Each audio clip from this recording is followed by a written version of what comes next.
ಇಷ್ಟೆಲ್ಲ ಮಾತಾಡ್ತಿರಲ್ಲ. ಮೂಲದಲ್ಲಿ ಎನ್ಕ್ರೋಚ್ಮೆಂಟ್ ಆಗಿರೋದು ಮಾಹಿತಿ ಇದೆಯಾ?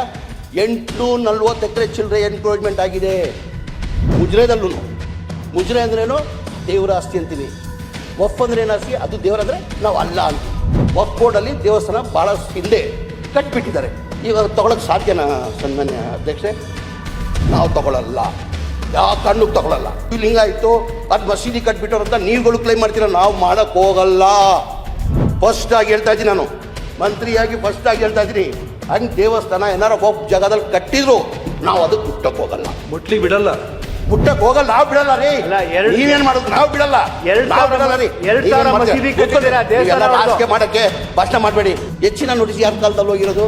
ಬಿಜೆಪಿ ಕಾಲದಲ್ಲಿ ಇರ್ತಾನೆ. ನಾನು ಪದ್ಧತಿ ಶುರು ಮಾಡ್ಬಾರ್ದು. ನಾನು ಶುರು ಮಾಡಿದ ಪದ್ಧತಿನ ನಾನು ಸಮಯ ತಾವು ಹೇಳ್ಬೇಕಾಗ್ತದೆ. ನಾನು ಪದ್ಧತಿ ಮಾಡಿದ ಆವತ್ತಿಂದ ಬರ್ತಾ ಇರೋದು. ಉಮಾಶ್ರೀ ಅವ್ರು ಮಾತಾಡಿದ್ದಾರೆ, ನಮ್ಮ ಹರಿಪ್ರಸಾದ್ ಸಾಹೇಬ್ರು ಮಾತಾಡಿದ್ದಾರೆ, ನಸೀರ್ ಸಾಹೇಬ್ರು ಮಾತಾಡಿದ್ದಾರೆ. ನಾನು ರಿಪೀಟ್ ಮಾಡೋಕ್ಕೆ ಹೋಗಲ್ಲ. ಟೋಟಲ್ ವಫ್ ಆಸ್ತಿ ಇರೋದು ಟೋಟಲ್ 1,27,000 ಚಿಲ್ಲರೆ ವಫ್ ಆಸ್ತಿ ಇರೋದು. ಈ ವಫ್ ಆಸ್ತಿ 1,20,000 ಯಾವ ಸರ್ಕಾರ ಕೊಟ್ಟಿಲ್ಲ. ಇದು ಯಾರೋ ದಾನಿಗಳು ದಾನ ಮಾಡಿ. ಭಾಳಷ್ಟು ಜನಗಳ ತಲೆಯಲ್ಲಿ ಏನಿದೆ ಅಂದರೆ, ಈ ವಫ್ ಆಸ್ತಿಯನ್ನು ಸರ್ಕಾರ ಕೊಟ್ಟಿದೆಯಾ ಅಂತ ಭಾಳ ಜನಗಳು ತಲೆಯಲ್ಲಿದೆ. ಈ ವಫ್ ಆಸ್ತಿ 1 ಇಂಚು ನಮ್ಮ ಜಾಗ ವಫ್ ಆಸ್ತಿಯಲ್ಲಿ ಸರ್ಕಾರ ಕೊಟ್ಟಿಲ್ಲ. ಈ ದಾನಿಗಳು ದಾನ ಮಾಡಿರೋದು, ಈ ದಾನಿಗಳು ದಾನ ಮಾಡಿರೋದು ಜಾಗ. ಅದರಲ್ಲಿ ಟೋಟಲ್ 47,000 ಎಕರೆ ಇದರಲ್ಲಿ ಹೋಗ್ತದೆ. ಲ್ಯಾಂಡ್ ಇಮಾಮ್ ಅಬಾಲಿಷನ್ ಲ್ಯಾಂಡಲ್ಲಿ ಹೋಗ್ತದೆ, ಲ್ಯಾಂಡ್ ರಿಫಾರ್ಮಲ್ಲಿ ಹೋಗ್ತದೆ. ಆಮೇಲೆ ಸರ್ಕಾರ ಎನ್ಕ್ರೋಚ್ಮೆಂಟ್ ಮಾಡ್ಕೊಂಡು ಪ್ರೈವೇಟ್ ಪಬ್ಲಿಕ್ ಪರ್ಪಸ್ ಮಾಡ್ಕೊಂಡು ನಮ್ಮ ತಾವು ಉಳ್ಕೊಳ್ಳೋದು 20,300 ಚಿಲ್ಲರೆ ಎಕರೆ ಉಳ್ಕೊಂಡಿದೆ. ನಾನು ವಫ್ ಅದಾಲತ್ ಮಾಡೋಕ್ಕೆ ಕಾರಣ ಏನಂದರೆ, ಈ 17,000 ಎಕರೆ ಏನು ಪ್ರೈವೇಟ್ ಎನ್ಕ್ರೋಚ್ಮೆಂಟ್ ಇದೆಯಲ್ಲ, ಪ್ರೈವೇಟ್ ಎನ್ಕ್ರೋಚ್ಮೆಂಟ್ ದಯಮಾಡಿ ಕೇಳಬೇಕಿದು. ಪ್ರೈವೇಟ್ ಎನ್ಕ್ರೋಚ್ಮೆಂಟ್ ಏನು ಮಾಡ್ಕೊಂಡಿದ್ದಾರೆ, ಅವ್ರನ್ನ ಬಿಡಿಸಿ ವಫ್ ವಾಪಸ್ ತೊಗೊಳಗೆ ಯಾವ ರೈತರ ಜಾಗ ಇಲ್ಲ, ಯಾವ ದೇವಸ್ಥಾನ ಜಾಗ ತಗೊಳ್ಳೋ ನಮ್ಮ ಹಿನ್ನೆಲೆ ಇಲ್ಲ. ಇದು ಪದ್ಧತಿ. ಈ ನೋಟಿಸ್ ಕೊಡೋದು ಪದ್ಧತಿಗಳು ಇವತ್ತಿಂದ ಅಲ್ಲ ಮನೆ ಸಭಾಪತಿಗಳೇ, ಭಾಳ ವರ್ಷದಿಂದ ಬರ್ಕೊಂಡು ಬರ್ತಾ ಇರೋದು. ಇವತ್ತಿಂದಲ್ಲ, ಸ್ವಾತಂತ್ರ್ಯ ಯಾವಾಗಿಂದ ಬಂತು 1952 ಇಂದನೇ ಆ ಪದ್ಧತಿ ಬರ್ತಾ ಇದೆ. ಆವತ್ತಿಂದ ನೋಟಿಸ್ಗಳು ಎಲ್ಲ ಸರ್ಕಾರದಲ್ಲಿ, ಕಾಂಗ್ರೆಸ್ ಸರ್ಕಾರಲ್ಲೂ ಕೊಟ್ಟಿದ್ದಾರೆ, BJP ಸರ್ಕಾರಲ್ಲೂ ಕೊಟ್ಟಿದ್ದಾರೆ, JDS ಸರ್ಕಾರಲ್ಲೂ ಕೊಟ್ಟಿದ್ದಾರೆ. ನಾನು ಸಣ್ಣ ತಮಗೆ ಒಂದು ಮಾಹಿತಿಯನ್ನು ಕೊಡೋಕ್ಕೆ ಬಯಸ್ತಾ ಇದ್ದೀನಿ.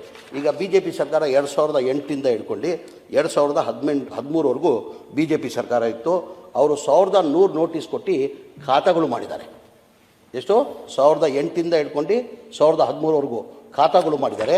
ಅದಾದಮೇಲೆ 2019ಇಂದ ಹಿಡ್ಕೊಂಡು 2020ವರೆಗೂ 4,566 ನೋಟಿಸ್ಗಳು ಸರ್ವ್ ಮಾಡಿ ಖಾತಾಗಳು ಮಾಡಿದ್ದಾರೆ. ಅದ್ರಲ್ಲಿ ಕಾಂಗ್ರೆಸ್ಸು 2013ಇಂದ ಹಿಡ್ಕೊಂಡು 2018 ನಾನು ಹೇಳ್ತೀನಿ 3,286 ಖಾತಾಗಳು ಮಾಡಿದ್ದಾರೆ ಕಾಂಗ್ರೆಸ್ ಸರ್ಕಾರ. ನಮ್ಮ ಸರ್ಕಾರ ಈ ಮೊನ್ನೆ ಬಂದಾದಮೇಲೆ, ನಾನು ಮಂತ್ರಿ ಆದಮೇಲೆ ವಫ್ ಅದಾಲತ್ ಅಂತ ತಾವೇನು ಹೇಳ್ತೀರಲ್ಲ, ಟೋಟಲ್ ನಮ್ಮ ಸರ್ಕಾರ ಬಂದಾದಮೇಲೆ 24-25ರಲ್ಲಿ 767 ನೋಟಿಸ್ ಸರ್ವ್ ಮಾಡಿರೋದು ನಾವು. ಯಾರು ನೋಟಿಸ್ ಸರ್ವ್ ಮಾಡ್ತೀವಿ? ನಾನು ನೋಟಿಸ್ ಸರ್ವ್ ಮಾಡೋಕ್ಕಾಗಲ್ಲ, ವಕ್ಫ್ ಬೋರ್ಡ್ ನೋಟಿಸ್ ಸರ್ವ್ ಮಾಡೋಕ್ಕಾಗಲ್ಲ. ನೋಟಿಸ್ ಯಾರು ಸರ್ವ್ ಮಾಡ್ತಾರೆ? ಹಿಂದಿನ ಸರ್ಕಾರದಲ್ಲಿ ನೋಟಿಸ್ ಕೊಟ್ಟಿರ್ತಾರೆ ನೋಡಿ. ನಾನು ಹೇಳ್ದೆ ಇಲ್ಲ, BJP ಸರ್ಕಾರದಲ್ಲಿ 5,667 ನೋಟಿಸ್ಗಳು ಕೊಟ್ಟಿದ್ರು. ಕಾಂಗ್ರೆಸ್ ಸರ್ಕಾರದಲ್ಲಿ 3,286 ನೋಟಿಸ್ ಕೊಟ್ಟು ಖಾತಾ ಮಾಡಿ ಅಂತ ಹೇಳಿದ್ರಲ್ಲ, ಅದಕ್ಕೆ ರಿವ್ಯೂ ಮಾಡಿ ವಫ್ ಅದಾಲತ್ ಏನಿಗೆ ಮಾಡಿದೆ ನಾನು. ಇದಕ್ಕಂತ ಮಾಡಿಬಿಟ್ಟು ನಾನೇನು ಮಾಡಿದೆ, ವಫ್ ಅದಾಲತ್ ನಾನು ಮಾಡಿಲ್ಲ, ಇವರು ನಾನು ಮಾಡಿ ವಫ್ ಅದಾಲತ್ ಬರೀ ಖಾತಾ ಮಾಡೋಕ್ಕಿಲ್ಲ, ಎನ್ಕ್ರೋಚ್ಮೆಂಟ್ ತೆಗಿಯೋಕ್ಕಿಲ್ಲ. ಸ್ವಲ್ಪ ನಮ್ಮ ಸಮಸ್ಯೆ ಮುತ್ತಲಿಗುಳಿದು ಸಮಸ್ಯೆ ಇರ್ತದೆ ಮನೆ ಅಧ್ಯಕ್ಷರೇ. ಆ ಹಿನ್ನೆಲೆಯಲ್ಲಿ ವಫ್ ಅದಾಲತ್ ಮಾಡಿ ಆಮೇಲೆ ನೆಕ್ಸ್ಟ್ ಡೇ DC ಮೀಟಿಂಗ್ ಮಾಡ್ತೀವಿ. ಮೊದಲೇ ಇಲ್ಲಿಂದ ಶುರು ಮಾಡಿದೆ ನಾನು. ಇದು ಶುರು ಆಗಿದೆ ಮೊದಲೇ ಆಗಿ ಬೀದರಿಂದ ಚಾಲನೆ ಕೊಟ್ಟೆ, ಏನೂ ಗೊಂದಲ ಇಲ್ಲ. ಬೀದರಿಂದ ಧಾರವಾಡಲ್ಲಿ ಮಾಡಿದೆ, ಏನೂ ಗೊಂದಲ ಇಲ್ಲ. ಹಾವೇರಿಯಲ್ಲಿ ಮಾಡಿದೆ, ಏನೂ ಗೊಂದಲ ಇಲ್ಲ. ಗದಕಲ್ಲಿ ಮಾಡಿದೆ, ಏನೂ ಗೊಂದಲ ಇಲ್ಲ. ಗುಲ್ಬರ್ಗಲ್ಲಿ ಮಾಡಿದೆ, ಏನೂ ಗೊಂದಲ ಇಲ್ಲ. ಆಮೇಲೆ ಯಾದಗಿರಿಯಲ್ಲಿ ಮಾಡಿದೆ, ಏನೂ ಗೊಂದಲ ಎಲ್ಲಿಂದ ಸೃಷ್ಟಿ ಆಯಿತು? ಬಿಜಾಪುರಿಂದ ಗೊಂದಲ ಸೃಷ್ಟಿ ಮಾಡಿದ್ರು. ಬಿಜಾಪುರಲ್ಲಿ ನಮ್ಮ ವಫ್ ಅದಾಲತ್ ಮಾಡುವಾಗ ಯಾರ್ಯಾರು ಬಂದಿದ್ದು? ವಫ್ ಅದಾಲತ್ ಮಾಡುವಾಗ 3 ಜನ MLAಗಳು ಬಂದಿದ್ರು. ಅಪ್ಪಾಜಿಗೌಡ ಬಂದಿದ್ದ, ಅಶೋಕ್ ಅವ್ರು ಬಂದಿದ್ದರು, ಪಾಟೀಲ್ ಅವ್ರು ಬಂದಿದ್ದರು. ಆಮೇಲೆ ನೆಕ್ಸ್ಟ್ ಡೇ ನಾವು DC ಮೀಟಿಂಗ್ ಮಾಡಿದ್ವಿ. DC ಮೀಟಿಂಗ್ ಮಾಡುವಾಗ ಜಿಲ್ಲಾ ಉಸ್ತುವಾರಿ ಮಂತ್ರಿ ಆಚೆ ಹೋಗಿದ್ರು, ಅಮೆರಿಕ ಫಾರಿನಲ್ಲಿ ಟೂರ್ ಹೋಗಿದ್ರು, ಅವ್ರು ಬರೋಕ್ಕೆ ಸಾಧ್ಯ ಆಗಲಿಲ್ಲ. ಹಾಗಾಗಿ ನಮ್ಮ ಶಿವಾನಂದ ಪಾಟೀಲ್ ಅವರು, ಹಾವೇರಿ ಜಿಲ್ಲಾ ಉಸ್ತುವಾರಿ ಮಂತ್ರಿ, ಅವರು ಆ ಸಭೆದಲ್ಲಿದ್ದರು. ಅವರು ಸಭೆದಲ್ಲಿದ್ದಿರ್ತಾನೆ. ಅದಕ್ಕೆ ನಾವು DC ಮೀಟಿಂಗ್ ಮಾಡುವಾಗ ನಾವು local MLA, any party, no party, ಯಾರನ್ನ ಪಾರ್ಟಿ ಇಲ್ಲಿ ಲೋಕಲ್ DC ಅಲ್ಲಿ ಮಾಡುವಾಗ ಎಲ್ಲರಿಗೂ ಆಹ್ವಾನ ಕೊಡ್ತೀವಿ ನಾವು. ಆಹ್ವಾನ ಕೊಡುವಾಗ ಮನೆ ಯತ್ನಾಳವ್ರಿಗೂ ಆಹ್ವಾನ ಕೊಟ್ಟಿದ್ದು ನಾವು. ಯತ್ನಾಳವ್ರು ಬರ್ಬೋದಾಗಿತ್ತು. ಹೌದಪ್ಪ, ಅನಾಹುತ ಆಗ್ಬಿಡ್ತಾ ಇದೆ, ಏನೋ ಆಗ್ಬಿಡ್ತಾ ಇದೆ ಇದ್ದಲ್ಲಿ, ಅವತ್ತು ಬರ್ಬೇಕು. ಅದು ರೈತರ ಬಗ್ಗೆ ಕಾಳಜಿ ಇದ್ದು ನಾವು ಅನಾಹುತ ಮಾಡೋಕ್ಕೆ ಹೊಟ್ಟಿದ್ರೆ ಅಲ್ಲಿ ಮೀಟಿಂಗ್ ಬರಬೇಕಾಗಿತ್ತು, ಅಲ್ಲೇ ಅಡ್ಡಪಡಿಸ್ಬೋದಾಗಿತ್ತು. ಇದೇನೋ ತಪ್ಪು ನಡೀತಾ ಇದೆ, ನೀವು ಮಾಡ್ತಾರ ಸರಿ ಇಲ್ಲ ಅಂತ ಅಡ್ಡಪಡಿಸ್ಬೇಕಾಗಿತ್ತು. ಇದು ಯಾವಾಗ ಮಾಡ್ತಾರೆ? ನಾವು ಡಿ ಸಿಗಳು ಮೀಟಿಂಗ್ ಆಗಿ 3 ದಿನ ಆದಮೇಲೆ ಒಂದು ಪ್ರತಿಭಟನೆ ಮಾಡ್ತಾರೆ. ಏನಂತ?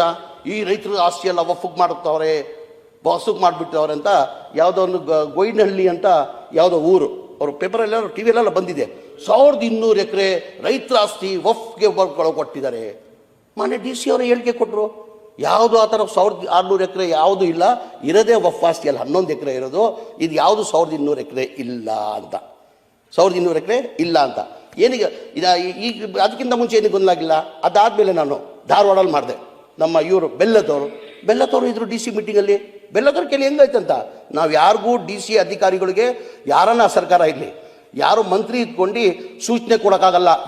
ನಾಯಕರ ಆಸ್ತಿ ನನ್ನ ಮಾಡಿಬಿಡು, ಪೂಜಾ ಅವರ ಆಸ್ತಿ ನನ್ನ ಮಾಡಿಬಿಡು, ತಿಪ್ಪೇಸ್ವಾಮಿ ಅವ್ರ ಆಸ್ತಿ ನನ್ನ ಮಾಡಿಬಿಡು, ಬೋಸರಾಜ್ ಅವ್ರ ಆಸ್ತಿ ಮಾಡೋಕ್ಕೆ ಸಾಧ್ಯನಾ? ಯಾರ ಆಸ್ತಿ ತೊಗೊಳಕ್ಕೆ ಸಾಧ್ಯನಾ? ಹೇಳಿ, ನೀವು ಹೇಳಿ ಒಂದು ನಿಮಿಷ. ಯಾರ್ದನ್ನ ಆಸ್ತಿ ಯಾರನ್ನ ತೊಗೊಳಕ್ಕೆ ಸಾಧ್ಯನಾ? ಅದಕ್ಕಂತ ಕಾನೂನಿಲ್ವಾ? ಈಗ ನಾನು ಹೇಳ್ದಂಗೆ ನಿಮ್ಮ ಕಾಲದಲ್ಲೇ ನೋಟಿಸ್ಗಳು ಹೋಯ್ತು. ಹೆಚ್ಚಿನ ನೋಟಿಸ್ ಯಾರ ಕಾಲದಲ್ಲಿ ಹೋಗಿರೋದು? ಬಿ ಜೆ ಪಿ ಕಾಲದಲ್ಲಿ ಇರ್ತಾನೆ. ನಾನು ಪದ್ಧತಿ ಶುರು ಮಾಡ್ದೆ, ಅದು ನಾನು ಶುರು ಮಾಡಿದ ಪದ್ಧತಿನ ನನ್ನ ಸಮಯ ತಾವು ಹೇಳ್ಬೇಕಾಗ್ತದೆ. ನಾನು ಪದ್ಧತಿ ಮಾಡಿದ ಆವತ್ತಿಂದ ಬರ್ತಾ ಇರೋದು. ಹಿಂದಿನಿಂದ 60-70 ವರ್ಷದಿಂದ ಈ ಪದ್ಧತಿ ಬರ್ಕೊಂಡು ಹೋಗ್ತದೆ. ನಾನು ಉದಾಹರಣೆ ಕೊಟ್ಟಿದ್ದು ಬಿ ಜೆ ಪಿ ಸರ್ಕಾರ 2008 ಇಟ್ಕೊಂಡು 2013 ಬಿ ಜೆ ಪಿ ಸರ್ಕಾರ ಇತ್ತು, 2019 ಹೇಳ್ಕೊಂಡು 23ವರೆಗೂ ಬಿ ಜೆ ಪಿ ಸರ್ಕಾರ ಇತ್ತು. ಅವ್ರ ಅವಧಿಯಲ್ಲಿ ಏನಾಯ್ತು? ಅದಕ್ಕಿಂತ ಮುಂಚೆ ಜನತಾದಳ ಸರ್ಕಾರ ಇತ್ತು, 2-3 ಬಾರಿ ಜನತಾದಳ ಸರ್ಕಾರ ಇತ್ತು. ರಾಮಕೃಷ್ಣ ಅವರು ಮುಖ್ಯಮಂತ್ರಿ ಆಗಿದ್ರು, ಬಸವರಾಜ ಬೊಮ್ಮಾಯಿ ಅವರು ಮುಖ್ಯಮಂತ್ರಿ ಆಗಿದ್ರು, ದೇವೇಗೌಡರು ಮುಖ್ಯಮಂತ್ರಿ ಆಗಿದ್ರು. ಆ ಟೈಮಲ್ಲೆಲ್ಲ ಪದ್ಧತಿ ಅದು. ಆಮೇಲೆ ಹೇಳ್ಕೊಳ್ಳಿ ನೀವು ಪ್ಲೀಸ್, ನಾನು ಬರ್ತೀನಿ, ನಾನು ಒಂದೊಂದಾಗಿ ಹೇಳ್ತೀನಿ. ಆ ಟೈಮಿಂದ ಇದು ಪದ್ಧತಿ ಮಾಡ್ಕೊಂಡು ಬಂದಿದ್ದು. ಆಮೇಲೆ ಯಾವುದನ್ನ ದೇವಸ್ಥಾನ ಈಗ ಉದಾಹರಣೆ ವಕ್ಫ್ ಬೋರ್ಡಲ್ಲಿ ದೇವಸ್ಥಾನ ಭಾಳ ಹಿಂದೆ ಕಟ್ಬಿಟ್ಟಿದ್ದಾರೆ. ಈಗ ತಗೊಳಕ್ಕೆ ಸಾಧ್ಯನಾ ಸನ್ಮಾನ್ಯ ಅಧ್ಯಕ್ಷರೇ? ನಾವು ತಗೊಳ್ಳಲ್ಲ, ಯಾವ ಕಾರಣಕ್ಕೂ ತಗೊಳ್ಳಲ್ಲ. ನಿಮ್ಮಂಗೆ ನಾವಿಲ್ಲ. ಎಲ್ಲೋ ಮಸೀದಿ ಯಾವುದೋ ಹಿಂದಿದ್ದು 200 ವರ್ಷದಲ್ಲಿ ಅದು ಹಿಂದೂರು ಶಿವಲಿಂಗ ಆಯಿತು, ಅದು ಮಸೀದಿ ಕಟ್ಬಿಟ್ಟವ್ರು ಅಂತ ನೀವುಗಳು ಕ್ಲೈಮ್ ಮಾಡ್ತೀರ. ನಾವು ಮಾಡಕ್ಕೆ ಹೋಗಲ್ಲ. ಫಸ್ಟ್ ಆಗಿ ಹೇಳ್ತಾ ಇದ್ದೀನಿ, ನಾನು ಮಂತ್ರಿಯಾಗಿ ಫಸ್ಟ್ ಆಗಿ ಹೇಳ್ತಾ ಇದ್ದೀನಿ.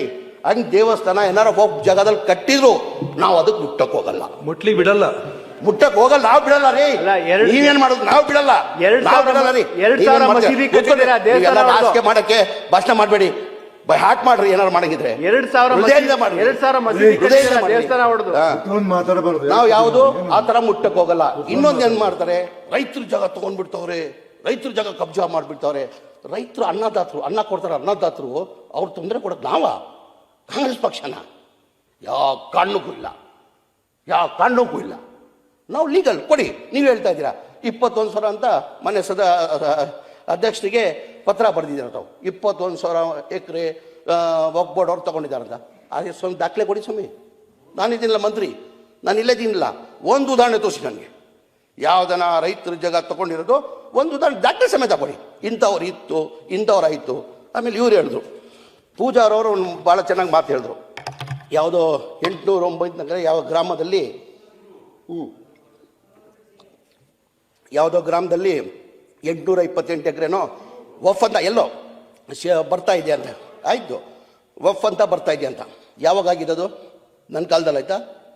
ಮತ್ತೆ ನೋಡ್ಕೊಳ್ಳಿ, ಚೆಕ್ ಮಾಡಿ. ಅದು ಒಂದು ನಿಮಿಷ ಪೂಜಾರ್ ಸರ್ ಒಂದು ನಿಮಿಷ ಇದು ಚೆಕ್ ಮಾಡ್ಕೊಳ್ಬೇಕು.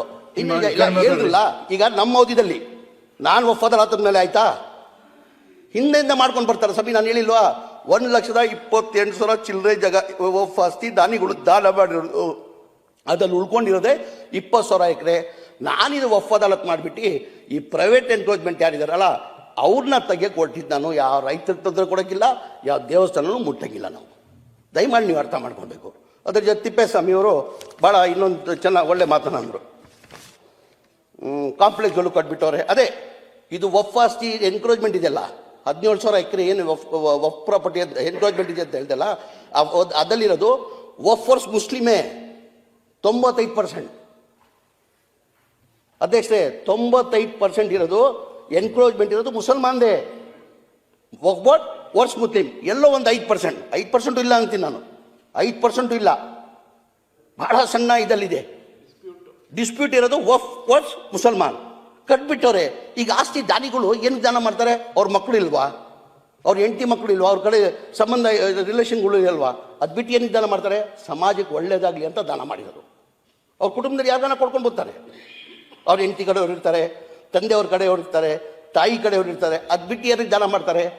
ಸಮಾಜಕ್ಕೆ ಒಳ್ಳೇದಾಗಲಿ ಅಂತ ಮಾಡಿದ್ರೆ. ಈಗ ಮುಜರಾಯದಲ್ಲಿ ಎಷ್ಟು ಎಕರೆ ಇದೆ? 36,000. ಎನ್ಕ್ರೋಚ್ಮೆಂಟ್ ಎಷ್ಟಾಗಿದೆ ಮಾಹಿತಿ ಇದೆಯಾ ತಮ್ಮ ಯಾರಿಗನ? ಇಷ್ಟೆಲ್ಲ ಮಾತಾಡ್ತಿರಲ್ಲ. ಮುಜರಾಯದಲ್ಲಿ ಎನ್ಕ್ರೋಚ್ಮೆಂಟ್ ಆಗಿರೋದು ಮಾಹಿತಿ ಇದೆಯಾ? 840 ಎಕರೆ ಚಿಲ್ಲರೆ ಎನ್ಕ್ರೋಚ್ಮೆಂಟ್ ಆಗಿದೆ ಮುಜರಾಯದಲ್ಲೂ. ಮುಜರಾಯ್ ಅಂದ್ರೇನು? ದೇವರ ಆಸ್ತಿ ಅಂತೀವಿ. ವಫ್ ಅಂದ್ರೆ ಏನು ಆಸ್ತಿ? ಅದು ದೇವರಂದ್ರೆ ನಾವು ಅಲ್ಲ ಅಂತೀವಿ. ಯಾರ ಆಸ್ತಿ ಅದು? ಮುಜರಾಯ್ಗೆ ಏನಂತೀವಿ ನಾವು? ದೇವರ ಆಸ್ತಿ ಅಂತೀವಲ್ಲ. ಅದು ದಾನ ಮಾಡಿರೋ ದಾನಿಗಳು. ಮುಜರಾಯ್ ಅಂದರೆ ದೇವರ ಆಸ್ತಿ ಅಂತೀವಿ, ನಾವು ಅಲ್ಲನ್ನ ಆಸ್ತಿ ಅಂತೀವಿ. ಎರಡೂ ಒಂದೇ ತಾನೆ.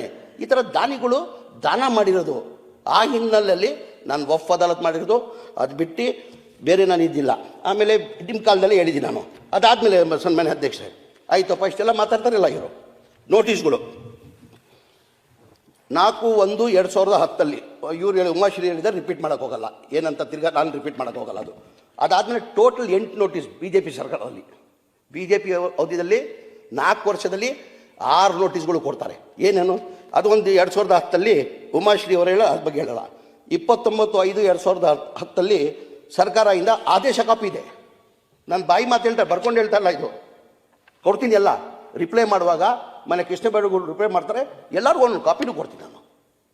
ಬರೀ ಬಾಯಿ ಮಾತು ಹೇಳ್ತಲ್ಲ ನಾನು, ದಾಖಲೆ ಸಮೇತ ಹೇಳ್ತಾ ಇರೋದು. ದಾಖಲೆ ಸಮೇತ ನೋಡಿ, ಆದೇಶ ಕಾಪಿ ಇದೆ.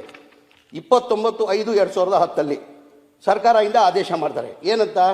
Direction issue to the chief secretaries, direction to the all DCs, SP, AC, take step for removal encroachment of property and make khata. ಏನು ಹೇಳ್ತೀರಿ ಸ್ವಾಮಿ? ನಾವೇನು ಮಾಡಿರೋದು? ನಾವು ಅದೇ ಹೇಳ್ರಿ ಸ್ವಾಮಿ, ಹೇಳ್ರಿ. ಆಯ್ತು, ಹೇಳ್ರಿ. ಯಾರು ಮಾಡಿರೋದು? ಸರ್ಕಾರ ಆದೇಶ ಯಾರು ಮಾಡಿರೋದು? ಆಯ್ತು. ಅದಾದ್ಮೇಲೆ ತಿರ್ಗಾ 2/4/2011 2/4/2011 ಇನ್ನೊಂದು ಸರ್ಕಾರದಿಂದ ಆದೇಶ ಹೊರಡಿಸ್ತಾರೆ. Notice issue by regional commissioner Gulbarga division, direction to Gulbarga DC to tahsildar, ಎಲ್ಲ ವಫ್ ಪ್ರಾಪರ್ಟೀಸ್ ಪ್ರೊಟೆಕ್ಷನ್ ಕೊಡಬೇಕು, ಖಾತಾಗಳು ಮಾಡ್ಬೇಕಂತ ಆದೇಶ ಮಾಡ್ತಾರೆ. ಪದ್ಧತಿ ನಾನು ಹೇಳ್ತಾ ಇರೋದು. ಕೂತ್ಕೊಳ್ಳಪ್ಪ, ನೀವು ಮಾತಾಡುವಾಗ ಮಾತಾಡಿ. ಮಾತಾಡಿ.